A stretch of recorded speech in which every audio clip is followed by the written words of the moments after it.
And எங்கள் அப்பா வந்து 2003 வந்து இறந்தாங்க. அப்போ எனக்கு 17 வயசு. ஒரு 14 வருஷத்துக்கு அப்புறம் ஒரு சினிமா மேடையில் எங்கள் அப்பாவை பற்றி பெருமையாக பேசுகிறத வந்து நான் கேட்கும்போது எனக்கு ரொம்ப சந்தோஷம் வந்து ரொம்ப ரொம்ப நன்றி தம்பிராமி அண்ணன். அவர் சந்தோஷப்படுவார் மேலே இருந்து பார்க்கும்பொழுது. அப்பா இறந்து ஒரு 13-14 வருஷத்துக்கு அப்புறம் இது வரைக்கும் 2 பேர் வந்து அவரை பற்றி என்கிட்ட ஒரு அரை மணி நேரம் பேசியிருக்கிறாங்க.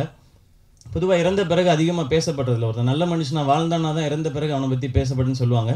முதல் முறையாக அப்படி பேசினது நக்கீரன் கோபால் அண்ணன். அவர் ஒரு நாள் அவருடைய இன்விடேஷன் கொடுக்கறதுக்காக வீட்டுக்கு வந்திருந்தாங்க.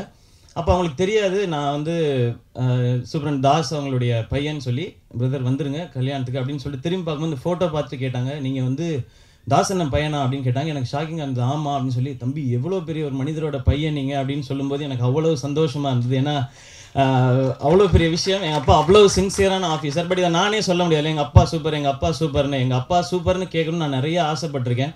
ஏன்னா என்னால் அப்பான்னு கூப்பிட தான் முடியல, இல்லை அவங்க. ஸோ கேட்கணும்னு ஆசைப்பட்டிருக்கேன். அது வந்து நக்கீரன் கோபாலனுக்கு நன்றி. இனிமேல் தம்பிராமன் உங்களுக்கும் ஷூட்டிங் ஸ்பாட்டில் அவ்வளோ சொல்லியிருக்காங்க எங்கள் அப்பாவை பற்றி. அதுவும் ஒரு இன்ஸ்பிரேஷன். நம்மளும் ஒரு மாதிரி இருக்கணும். நம்ம போனதுக்கப்புறம் யாராவது 2 பேராவது நம்மளை பற்றி பேசணுன்றது ஒரு பெரிய இன்ஸ்பிரேஷன். தேங்க்யூ தம்பிராமன். அதுக்கும் இந்த மேடை நான் அதுக்கு பயன்படுத்திக்கிறேன். ரொம்ப ரொம்ப நன்றி. அது வீடே சந்தோஷப்படும் இன்னைக்கு நீங்கள் சொன்னது கேட்டு.